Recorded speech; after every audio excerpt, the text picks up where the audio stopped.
अब beauty corner में आप पाएंगे home decor and art effects, cord idols, wall piece, metal art and wall clocks, flower pots and artificial flower plants, latest collection of crockery, stylish range of purse, toys section, packing items, hamper articles, fully air conditioned showroom, lift facility के साथ Vaidya arena, first floor near Digambar Jain मंदिर, बालाघाट।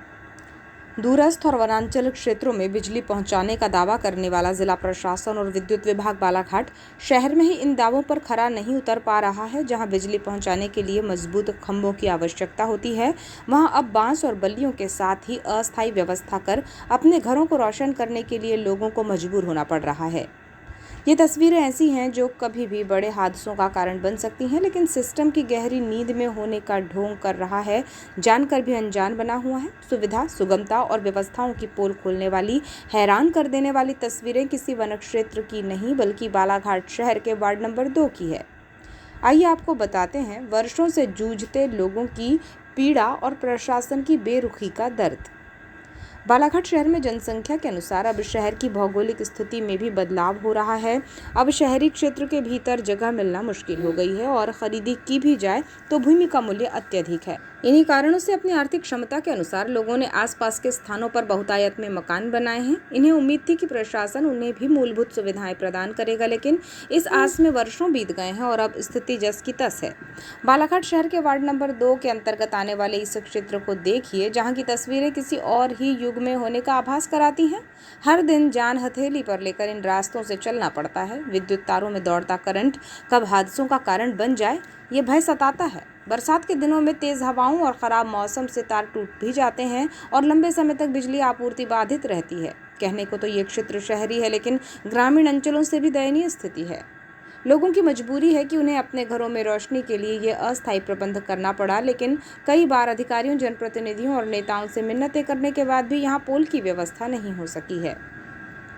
वार्डवासी महिला ने बताया कि यहाँ बिजली TC connection से चल रही है। विभाग और नगर पालिका को आवेदन दे चुके हैं। 40 मकान हैं जिनके अस्थायी विद्युत तार झूल रहे हैं। उन्होंने कहा कि अगर हमारी कॉलोनी को अवैध बताया जाता है तो फिर नगर पालिका पर कार्यवाही होनी चाहिए। उन्होंने एनओसी दी है तभी मकान निर्माण कराया है। तारों के माध्यम से बांस बल्ली के सहारे बिजली घर तक लाना मजबूरी है, लेकिन ये हादसों का कारण भी बन सकता है, इसलिए विद्युत पोल लगाकर देना चाहिए। बिजली की व्यवस्था के लिए सारी पब्लिक बहुत ज़्यादा परेशान है।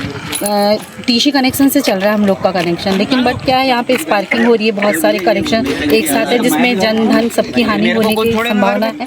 इसके मद्देनजर रखते हुए हमने पार्षद भैया से डिमांड किया था कि हमको पोल और कनेक्शन परमानेंट किया जाए, तो उसके चलते आज विधायक महोदय ने विजिट किया और हमारी मांगों को पूरा करने के लिए आश्वासन दे के गए हैं और उम्मीद करते हैं कि उसे वो पूरा भी करेंगी। और आए दिन हमें पार्षद जी का भी अच्छा सहयोग मिलते रहता है और विधायक महोदय का भी। कितने घर है यहाँ पे और कब से? लगभग 40 घर तो हो गए, 30-40 घर, और सारे घरों में बिजली है लेकिन टीसी कनेक्शन है और सारे लोग परेशानियों से जूझ रहे हैं। आज आए दिन तूफान आता है तो लाइटें गुम हो जाती है। एमपीबी विभाग से कॉल करना पड़ता है बार बार, उसके बावजूद भी हमारी मांगों को पूरा करने के लिए हमें टाला जाता है। तो कितने दूर से कनेक्शन लिया आप लोगों ने? हम लोगों ने तो अभी कम से कम अभी फिलहाल तो जो अभी राहत मिली थी तो उसमें 100-150, इससे पहले हमने 800-900 फीट 1000 फीट की दूरी से कनेक्शन लाए और ऐसे मेरा घर तो थोड़ा नज़दीक है लेकिन उससे भी ज़्यादा लंबे तक के कनेक्शन ले गए इन लोगों ने पीछे। तो अभी विभाग के अधिकारी भी आए थे, विधायक भी आए थे, क्या आश्वासन मिला है? उन्होंने तो बोला है कि बरसात के पहले हमारी जो मूलभूत आवश्यकता है उनको पूरा कर देंगे करके, लेकिन करने बोलने से नहीं, मेरी ये कहना है कि उस आवश्यकता को पूरा भी किया जाए। हमारे सामने एक ही बात आती है कि आपने मकान बनाते समय हमसे पूछा था क्या कि वहाँ मकान बना रहे, तो मेरा कहना है कि हमने नगर पालिका से ही तो एनओसी की डिमांड की थी, तो उनको ही एनओसी देना ही नहीं था। हमने मकान उन्हें एनओसी दिया तभी तो हमने मकान बनाया है। तो मेरा मानना है कि उनको कर लेने का अधिकार नहीं है, क्योंकि उन्होंने अवैध कॉलोनी में मकान बनाने की परमिशन दी है। तो पहली कार्यवाही तो नगर पालिका पे होनी चाहिए, उसके बाद जनता पे। तो नगर पालिका पे ये प्रेशर आएगा हमारा कि हम टैक्स नहीं पटाएंगे। यदि हम टैक्स पटा रहे हैं तो उनको परमानेंट कनेक्शन दिया जाए। वार्ड पार्षद योगराज कारो लिल्हारे ने बताया कि यहाँ विद्युत पोल नहीं होने के कारण लोग सैकड़ों मीटर दूरी पर अस्थायी कनेक्शन ले रहे हैं। तार यहाँ झूल रहे हैं और खतरा बना हुआ है। विद्युत विस्तार कार्य होना है जिसे लेकर विभाग के साथ सहमति बनी है। उन्होंने कहा कि यहाँ के निवासियों को मूलभूत सुविधाएं मिलना चाहिए। विद्युत पोल नहीं होने के कारण लोग सैकड़ों मीटर दूरी, कोई 800 मीटर, कोई 1 किलोमीटर दूरी पर अस्थायी कनेक्शन ले रहे हैं। और उससे हो क्या रहा है कि ये जो इनके घरेलू कनेक्शन के वायर है ये 2 से 3 फीट में झूल रहे हैं। इसमें खतरा बना हुआ है, वोल्टेज भी नहीं मिल रहा है। इसलिए हमने एक बार जन सहयोग से, जन भागीदारी के माध्यम से आधा पैसा यहाँ की जनता ने दी और आधा पैसा नगर पालिका ने। एक बार यहाँ पर विद्युत विस्तार कार्य हो चुका है। हम एक पेज और आगे बढ़ाना चाह रहे हैं। उसी के लिए आज माननीय विधायक जी और विद्युत मंडल के कर्मचारी अधिकारी के द्वारा निरीक्षण किए हैं और लगभग सहमति बन गई है। बहुत जल्दी है आगे विस्तार कार्य का काम चालू हो जाएगा। नहीं, वैध अवैध को कैसे निर्धारित करेंगे? अगर अवैध है तो यहाँ पर तुम अस्थायी कनेक्शन भी प्रदान नहीं करना चाहिए, भवन निर्माण की अनुमति प्रदान नहीं करना चाहिए।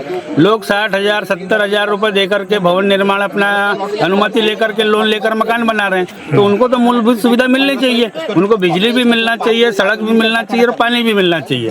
ये जनता का कोई दोष नहीं है। 1000 से बस रहा है, कोई यहाँ पर 99 से बसा हुआ है, कोई 2005 में आकर मकान बनाया हुआ है और एक एक मकान की रजिस्ट्री होते जा रही है। सब परमिशन लेकर के लगभग यहाँ के सब लोग नियमित करदाता है। सब नगर पालिका को नियमित रूप से टैक्स दे रहे हैं, तो उनको नियमित रूप से हर सुविधा उनको प्राप्त होनी चाहिए।